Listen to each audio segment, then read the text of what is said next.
There we are, live on YouTube. Robert, this mic is all yours. Good morning, everybody. We have survived another week, and for that, I think we're all thankful. The good news is this afternoon, Bob gets a new tube for his belly so that he can eat food without worrying about it getting stopped up. This morning, Bob has cross-posted an essay to nearly a dozen A Course in Miracles Facebook groups.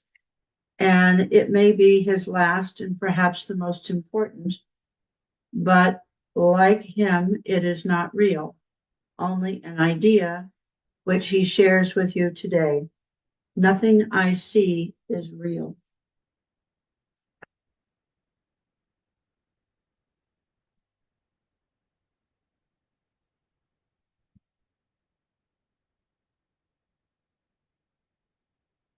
If this were my final essay, I would not try to convince you of anything. I would simply gather the threads the Course has already given us and lay them side by side, quietly, like evidence in a trial whose verdict has already been decided in heaven. The Course opens with a statement so radical we barely notice it. Nothing I see means anything. It does not say some things. It does not say most things. It says nothing. The chair, the body, the memory, the diagnosis, the sunrise, the grief, the joy, the face in the mirror, the computer or its output. Nothing I see means anything. Why? Because seeing is not knowing, and what the body's eyes report is not truth, but interpretation. The Course tells us that projection makes perception. We do not see the world and then react. We project our inner belief system outward and then experience it as if it were external. The world we see is the outside picture of an inward condition. If that is true, then what we call world is not a creation, but an effect, not a cause, but a result. It is a screen. The Course goes further. I am not a body. I am free. I am still as God created me. If I am not a body, then what is this aging form typing these words? What are these hands? This voice that has grown quieter? This heart that beats more slowly? The Course would say they are symbols, symbols of a belief in separation.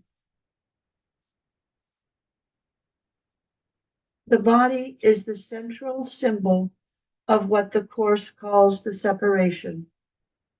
It is the idea that we could be separate from our source, encapsulated in flesh, bounded by skin, defined by birth, and terminated by death.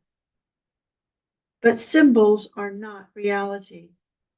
They represent thought. And here is the turning point. Ideas leave not their source. If I hold the idea of fear, I experience a fearful world. If I hold the idea of guilt, I see accusation everywhere. If I hold the idea of love, I see innocence. But the idea remains forever. The world does not generate the thought. The thought generates the world. This is why the Course can say without apology that the world we see is an illusion. not because it does not appear.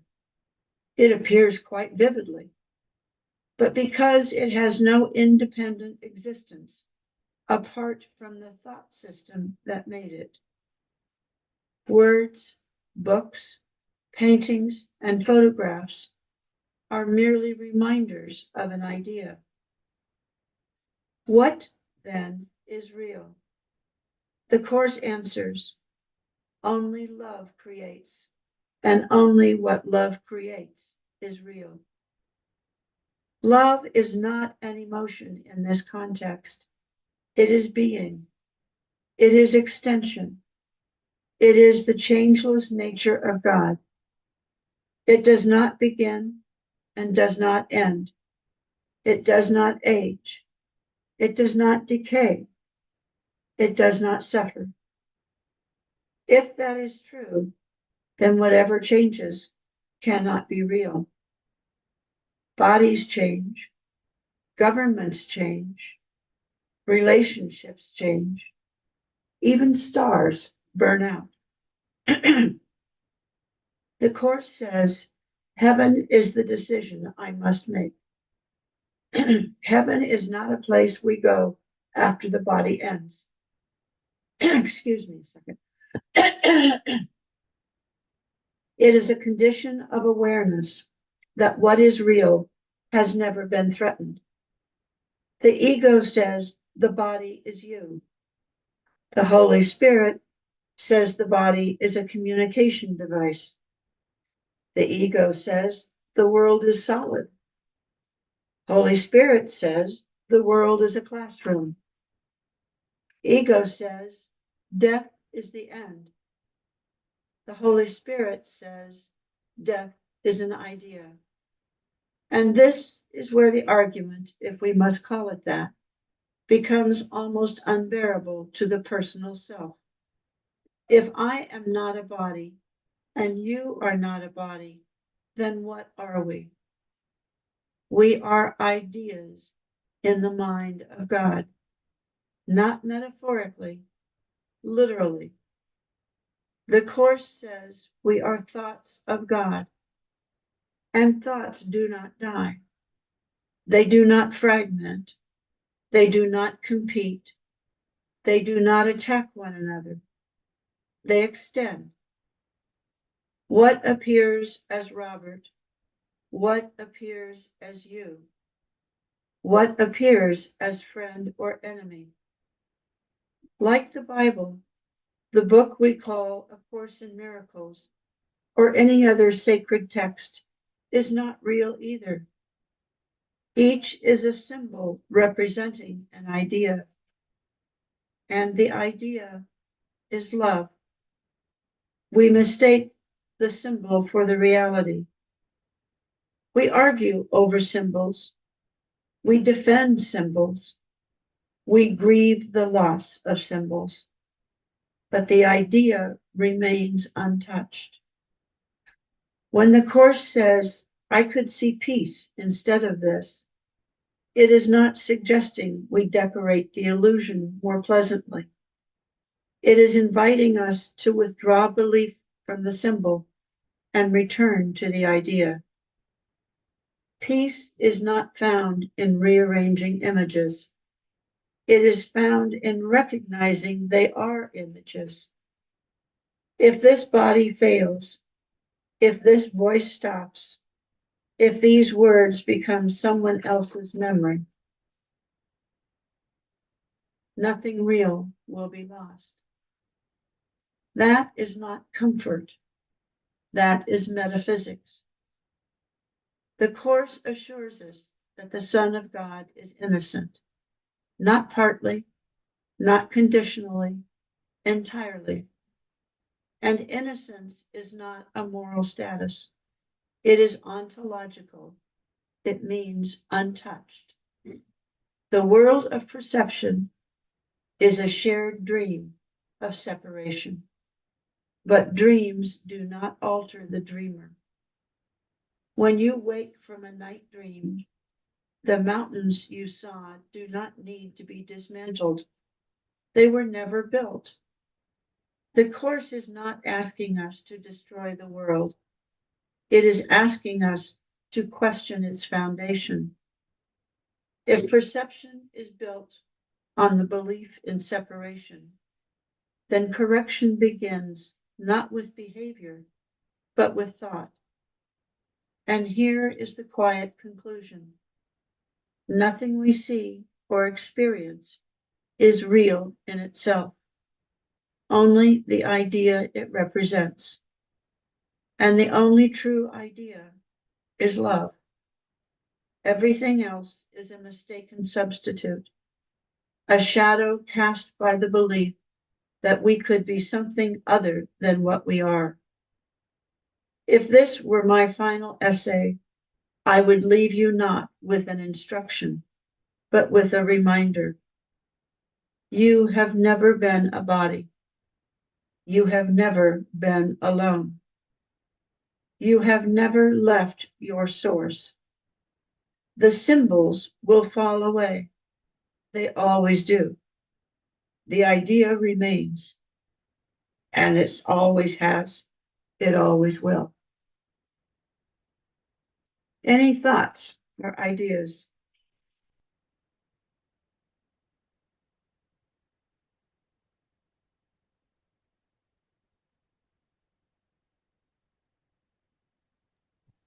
I have one of the quotes. If I hold the idea of love, I see innocence. You know, Lynn and I were talking before about all the problems in this world and the atrocities. But if I can hold that idea of love, I can help heal whatever needs to heal because only love creates, and only what love creates is real. So thank you for this. Thank you. All right. Remembering that nothing we see is real and considering all the snow much of the USA is experiencing, this next essay might also be fitting. The Avalanche of Blame.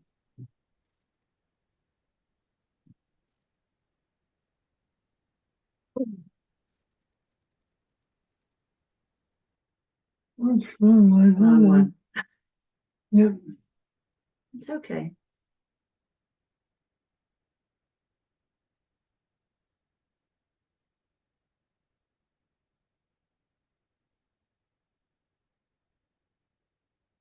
I'm gonna get it from myself. Hold on.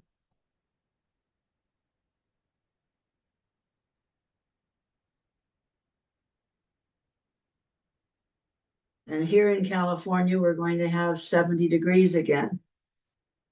And no rain, although it will return. And we have not had winter.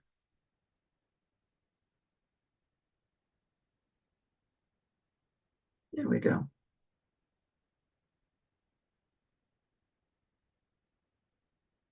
All right, and I can start with this, but if somebody else wants to help later on, we'll switch. The Avalanche of Blame. At the top of the Shilthorn, the world feels impossibly calm. You sit inside a rotating restaurant, warm and still, while the Alps move slowly past the windows. Snow-covered peaks rise in every direction. Valleys fall away into silence. The panorama is almost unreal, like the earth pausing to show you what it looks like when nothing is trying to prove anything. One full rotation takes about 45 minutes. During that single turn, I watched more than a dozen avalanches release across the distant mountainsides. They were not dramatic at first. No thunder, no warning, just a faint movement, a soft line appearing where nothing had moved a moment earlier. A whisper of motion, then another and another. By the time your eyes fully register what is happening, the snow is already racing downhill, growing wider and heavier, swallowing everything in its path. From that distance, it was strangely beautiful. And that is part of the problem. An avalanche does not begin as destruction. It begins as accumulation.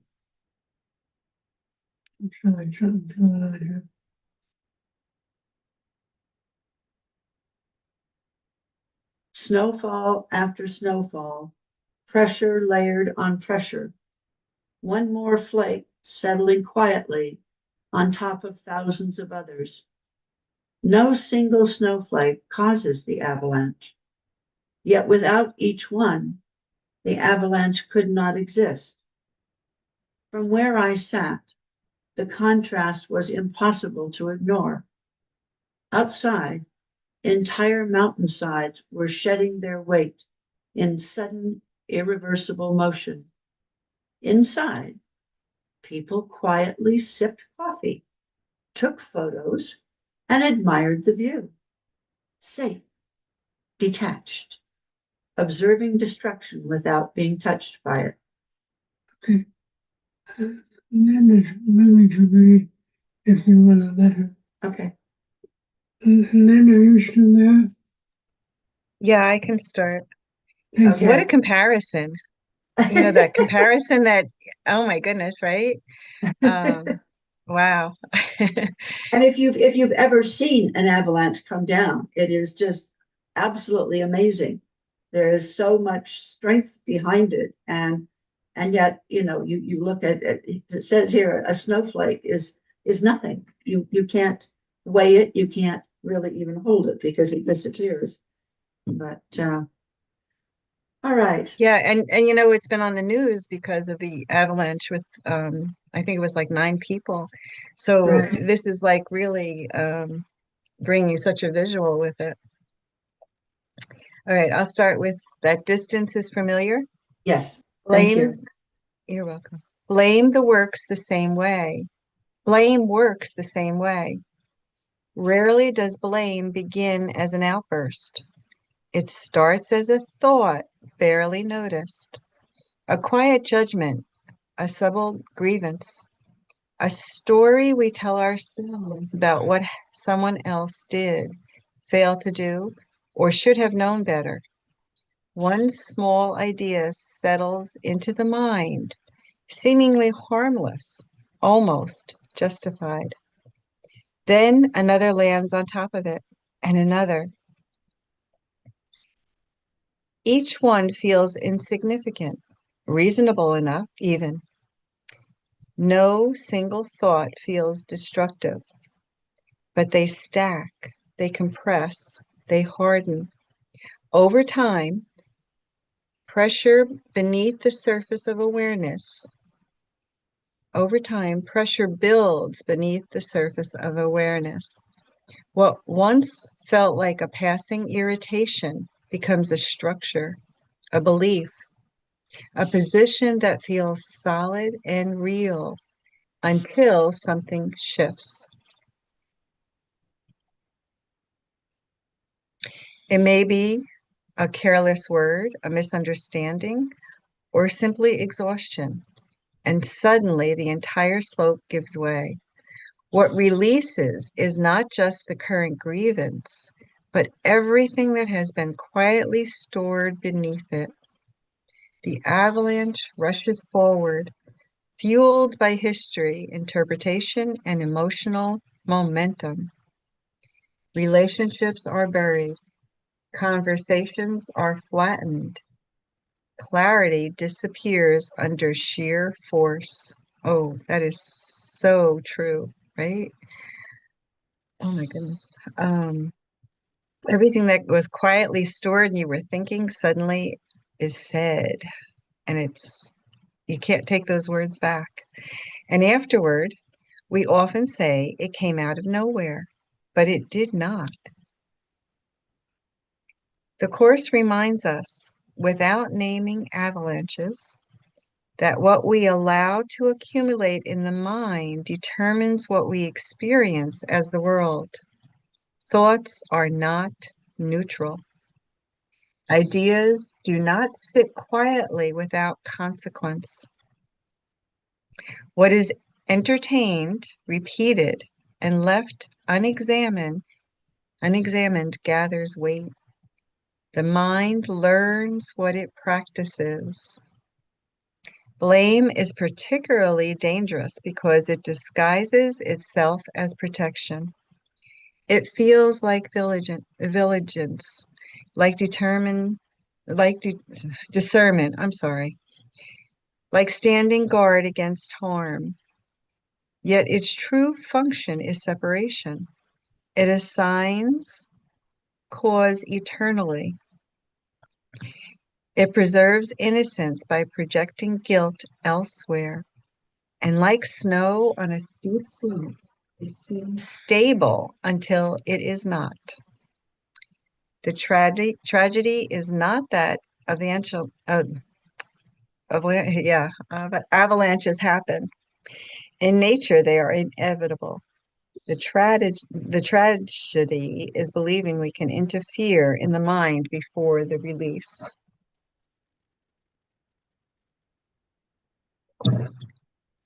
The tragedy is believing we can intervene in the mind before the release. A single snowflake is exquisite, perfect, unique. It is only when thousands of them collect without movement, without release, without awareness, that they become destructive. In the same way, noticing a thought is not the problem. Feeling irritation is not the problem. Even recognizing harm is not the problem. The danger lies in letting these ideas pile up unquestioned. The Course gently suggests another option. Bring thoughts to the light early. Let them melt before they compact. Choose correction while the idea is still small, still soft, still workable. Forgiveness, in this sense, is not moral heroism. It is practical avalanche control. It is the deliberate release of pressure before it becomes catastrophic. Standing on top the Schilthorn, watching those distant cascades of snow, I was struck by how little it took to change everything. Subtle shift, a release at the wrong point, and the mountain decided for you. The mind is no different. The moral is not to fear the snowflakes or thoughts, or even to blame when it first appears. The moral is simple and urgent. Do not let the potential for destruction accumulate. Attend to the mind while the slope is still quiet. Because once the avalanche begins, beauty turns to force, and force leaves very little standing in its wake. And like the mountains, we rarely get to choose when the release comes.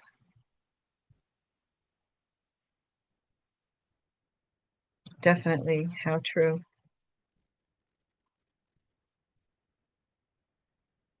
Because even if I pause before I talk, but the thoughts are still there, they're eventually going to be said.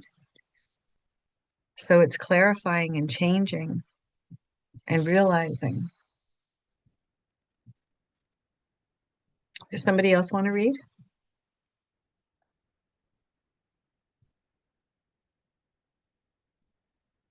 Oh, this is what you started with. Okay, I'll stop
You're muted.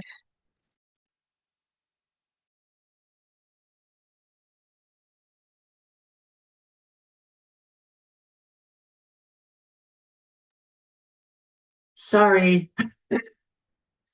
Where do we safely release the pressure we carry? Most of us know what pressure feels like long before we give it a name.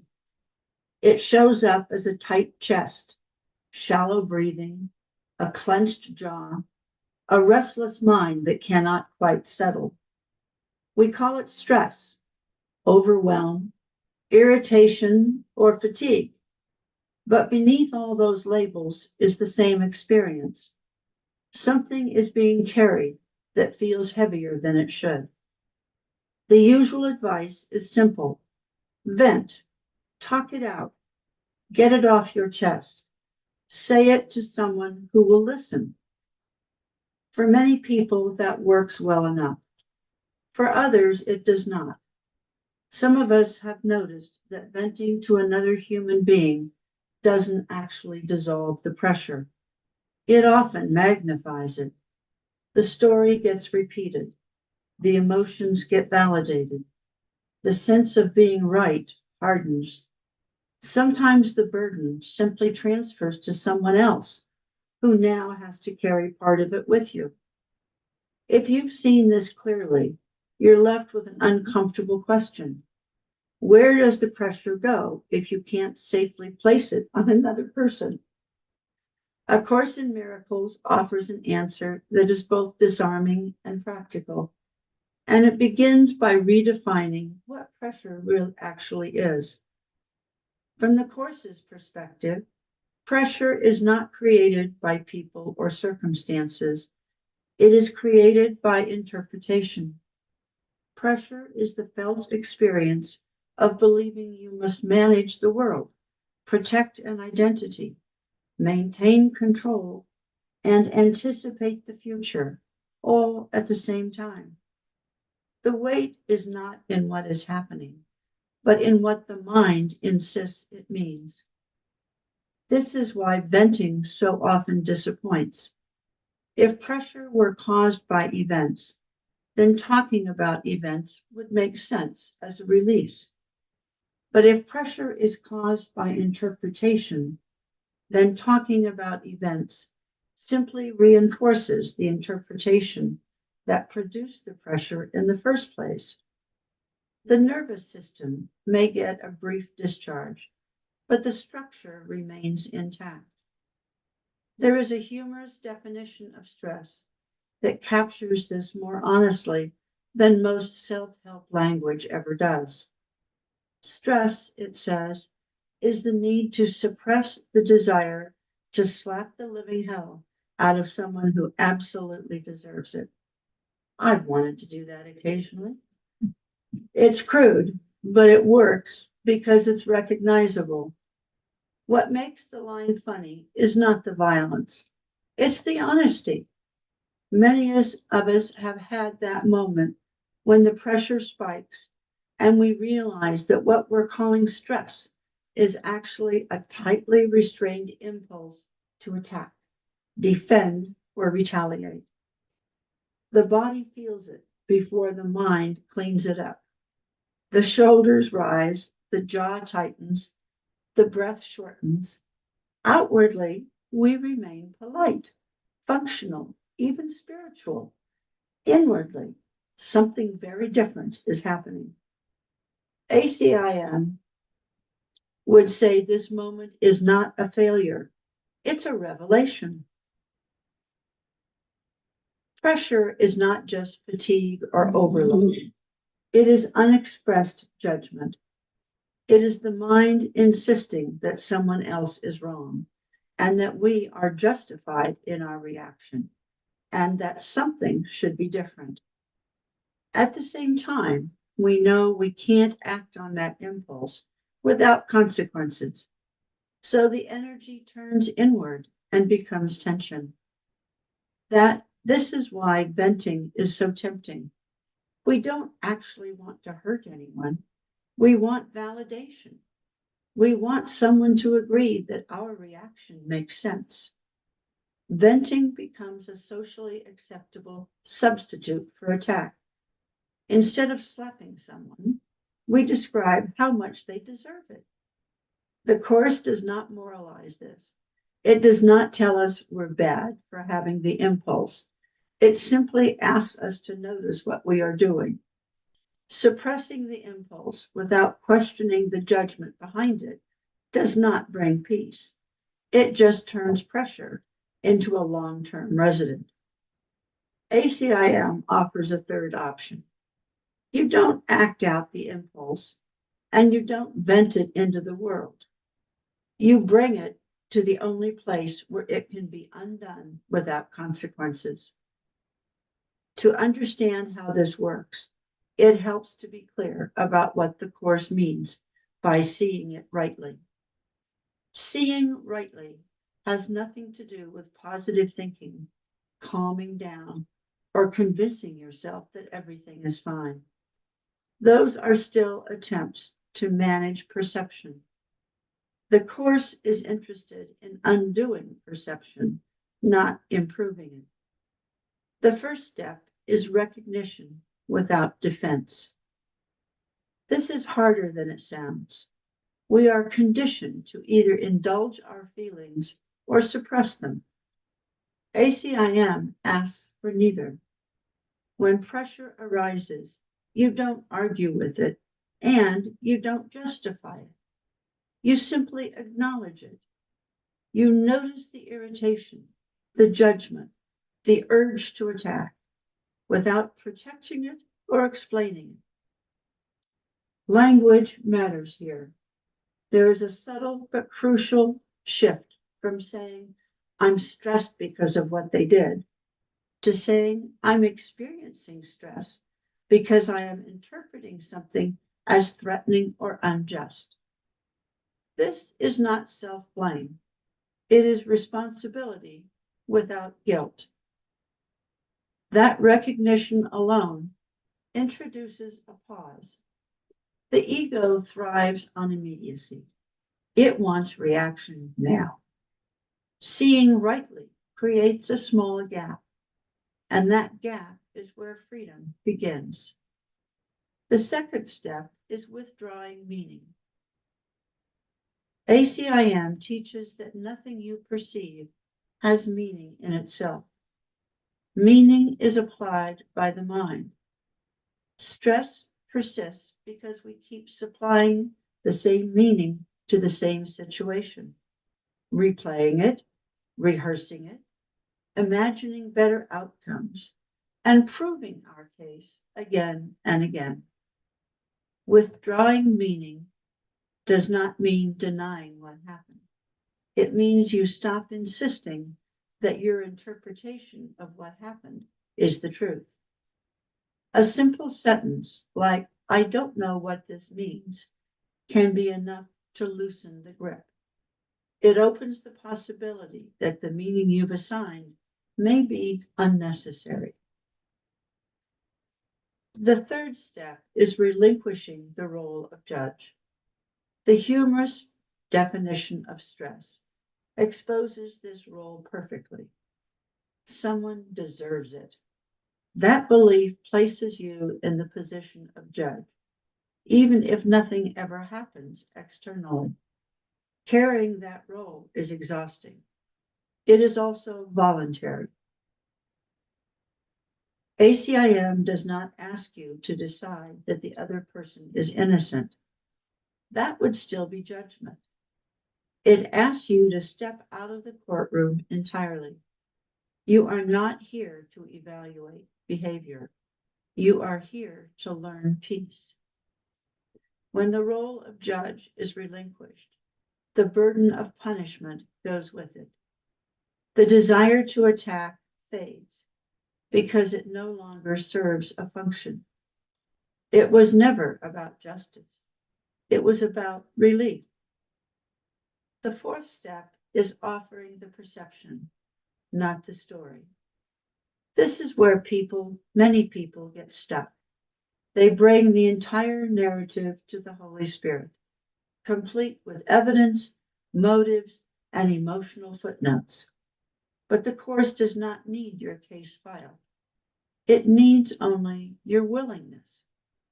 You do not say, here is everything that happened and here is why I'm right. You say, here is my perception and I am willing to let it go. The difference is enormous. Perception can be undone. Stories are defended. In practice, this may look like sitting quietly and admitting, I feel pressure. I feel judgment. I feel the urge to attack. I don't want to carry this, and I don't know how to see it rightly. Then you stop. No analysis follows. No solution is demanded. The final step is allowing the feeling to dissolve without replacement. The ego always wants a substitute. If anger goes, it wants righteousness. If stress goes, it wants control. ACIM teaches that real release does not replace one interpretation with another. It removes the need for interpretation altogether. There may be a brief moment of emptiness or uncertainty. The mind may ask, if I'm not upset about this, who am I? That question reveals how closely identity has been tied to reaction. Seeing rightly means allowing that gap to exist without rushing to fill it. Over time, this practice changes your relationship with pressure. You stop asking who you can talk to about it and start asking whether you are willing to stop carrying it. The impulse to vent fades, not because you are repressing anything, but because there is nothing left that needs to be expressed. ACIM does not promise a life without pressure. It promises a way to live without being dominated by it. It replaces venting with willingness, explanation with trust, and expression with release. In the end, the relief does not come from being heard. It comes from no longer needing to speak at all. Any comments?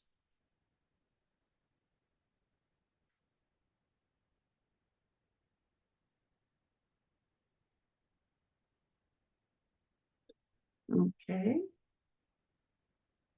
I think that's enough for today. Okay. Do you agree, Lynn, that this is enough for today? I believe so. It's been quite a bit to listen to and think about, so I agree completely. No problem. All Thank you right.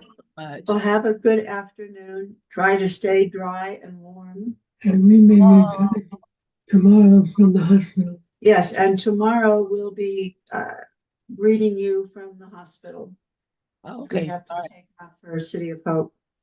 very good. All right, you guys, I love you all. And You- we'll go ahead and close this out and we'll come back later. See All right, y'all thank later. you. Bye all.